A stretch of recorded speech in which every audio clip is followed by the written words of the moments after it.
ക്രിസ്തുയേശുവിൻ്റെ നിസ്തുല നാമത്തിൽ ഏവർക്കും സ്നേഹവന്ദനം അറിയിക്കട്ടെ.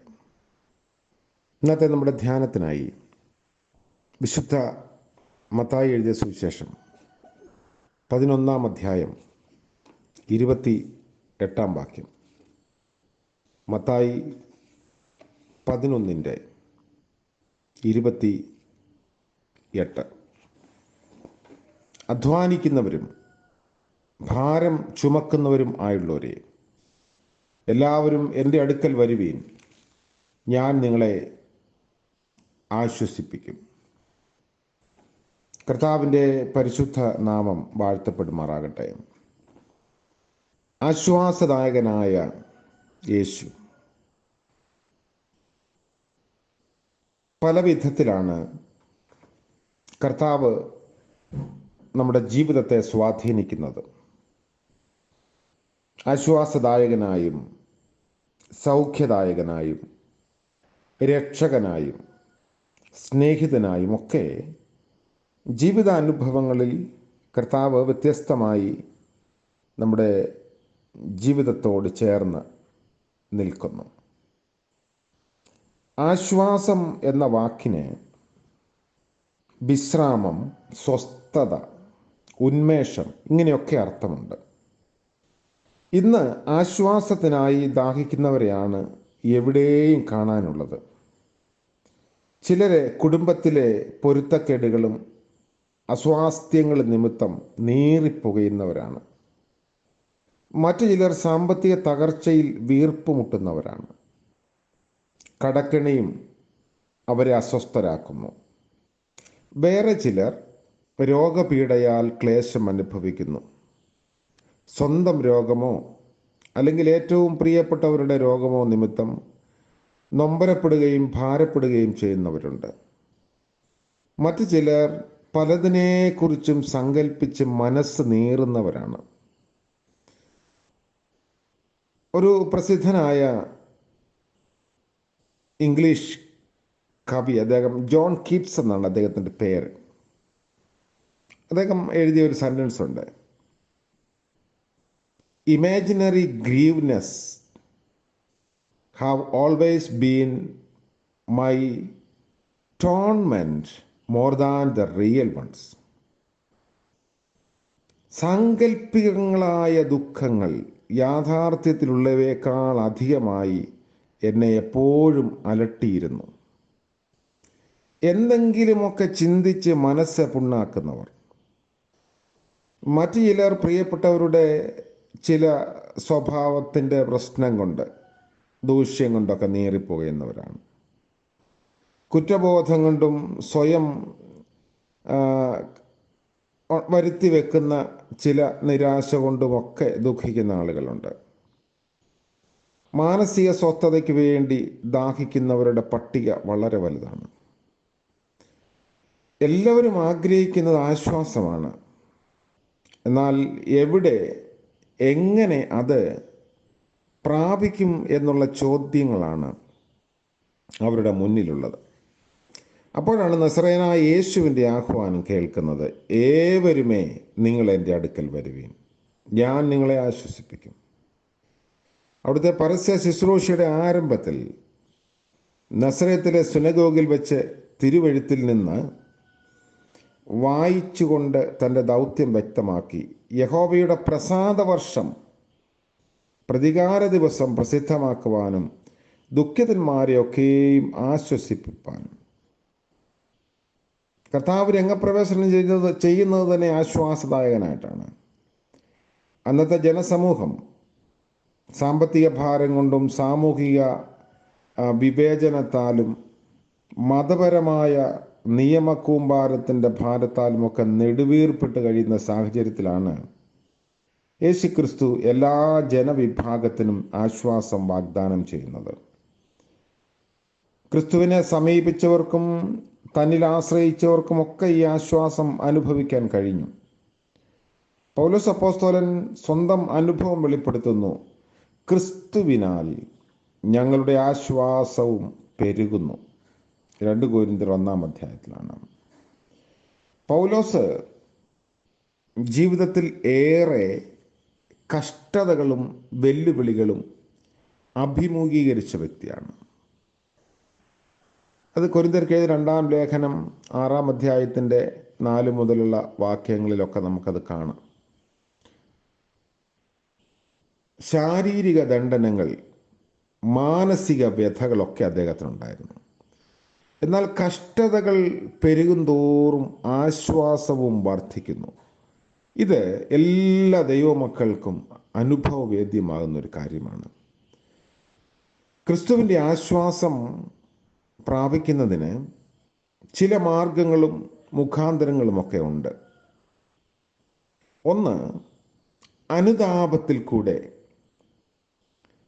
നമുക്കിത് നേടിയെടുക്കാം. യേശുക്രിസ്തു കൽപ്പിച്ചു, ദുഃഖിച്ചിരിക്കുന്നവർ ഭാഗ്യവാന്മാർ, അവർ ആശ്വാസം അവർക്ക് ലഭിക്കും.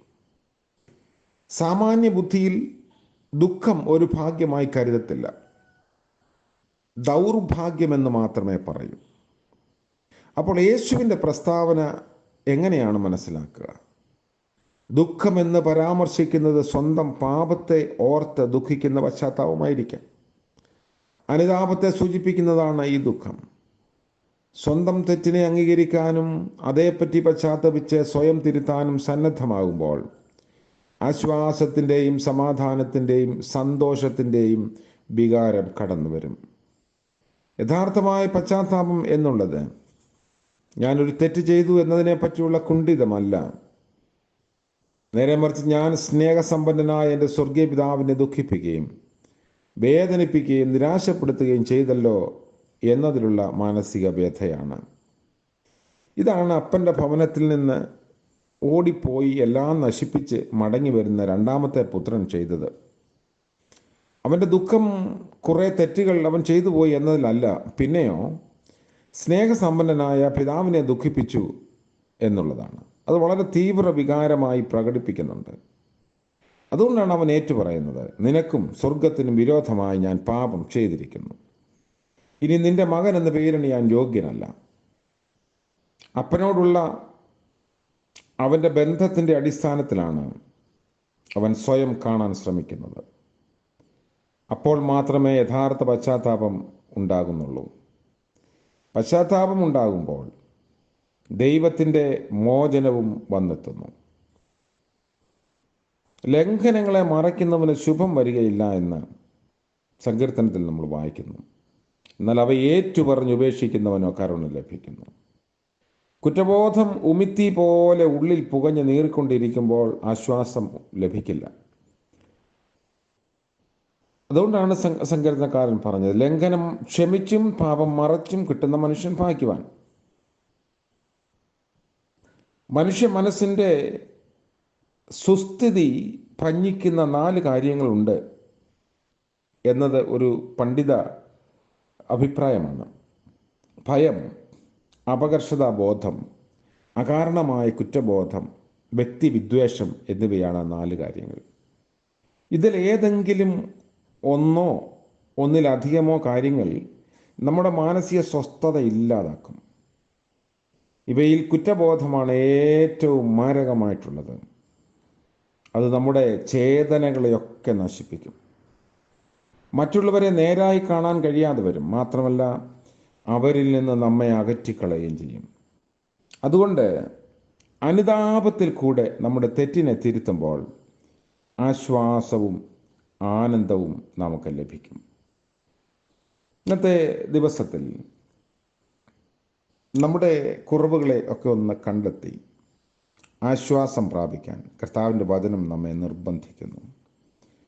വ്യത്യസ്തമായ ക്ലേശങ്ങൾ, മാനസിക സംഘർഷങ്ങൾ, മറ്റ് പലതിനെക്കുറിച്ചും പലരെക്കുറിച്ചുമൊക്കെയുള്ള നമ്മുടെ ആദിയും വ്യാധിയും, ഇതെല്ലാം ദൈവസന്നിധിയിൽ നമുക്ക് ഇറക്കി വയ്ക്കാം.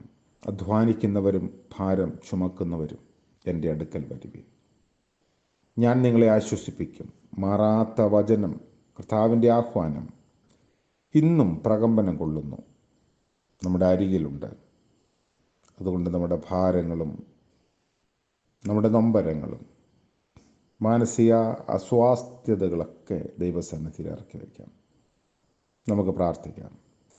ആശ്വാസദായകനായ വാഴ്ത്തപ്പെട്ട ദൈവമേ, സ്വർഗീയ പിതാവേ, പുതിയ ദിനത്തിൻ്റെ പ്രഭാതം ദാനമായി നൽകിയല്ലോ. നന്ദിയോടെ ഞങ്ങൾ അങ്ങയെ സ്തുതിക്കുകയും മഹത്വപ്പെടുത്തുകയും ചെയ്യുന്നു. കർത്താവേ, ഇന്നത്തെ പകൽക്കാല ജീവിതം ഞങ്ങൾക്ക് ദാനമായി അവിടുന്ന് നൽകുന്നു എന്ന ബോധ്യത്തോടെ അവിടുത്തെ സന്നിധിയിൽ വരുന്നു. ഞങ്ങളുടെ പ്രയാസങ്ങളും ബുദ്ധിമുട്ടുകളും ഞങ്ങളെ അലട്ടുന്ന ധാരാളം കാര്യങ്ങളുമൊക്കെ അവിടുത്തെ സന്നിധിയിൽ ഞങ്ങൾ സമർപ്പിക്കുന്നു. ആശ്വാസദായകനായി, ഞങ്ങളുടെ ഭാരങ്ങളുടെ ചുമട് താങ്ങിയായി, സഹയാത്രികനായി അവിടുന്ന് കൂടെയുള്ളത് കൊണ്ട് നന്ദിയോടെ സ്തോത്രം. വ്യത്യസ്തമായ കാരണങ്ങളാൽ ഭാരപ്പെടുന്ന എല്ലാവരെയും ഓർത്ത് പ്രാർത്ഥിക്കുന്നു. ശേഷമായി ശാരീരിക ക്ഷീണം അനുഭവിക്കുന്ന ആളുകൾ, പ്രിയപ്പെട്ടവരുടെ രോഗം മൂലം തകർന്ന മനസ്സോടെ കഴിയുന്നവർ, സാമ്പത്തിക ക്ലേശങ്ങളുള്ളവർ, എല്ലാവരെയും ദൈവസന്നിധിയിൽ സമർപ്പിച്ച് പ്രാർത്ഥിക്കുന്നു. ആശ്വാസദായകനായി അവിടുന്ന് കൂടെ ഇരിക്കണമേ.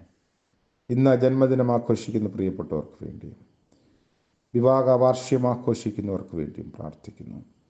പിന്നിട്ട ജീവിതത്തിൻ്റെ നാളുകളിൽ ദൈവം എത്ര നല്ലവനായിരുന്നു എന്ന് രുചിച്ചറിയാൻ ആ വലിയ പ്രതീക്ഷയോടും പ്രത്യാശയോടും കൂടെ പുതിയ വർഷത്തെ സ്വീകരിപ്പാനും എല്ലാവരെയും സഹായിക്കണം. യേശു മശിഹ മൂലം പ്രാർത്ഥന കൃപയോടെ കേൾക്കുമാറാകണമേ.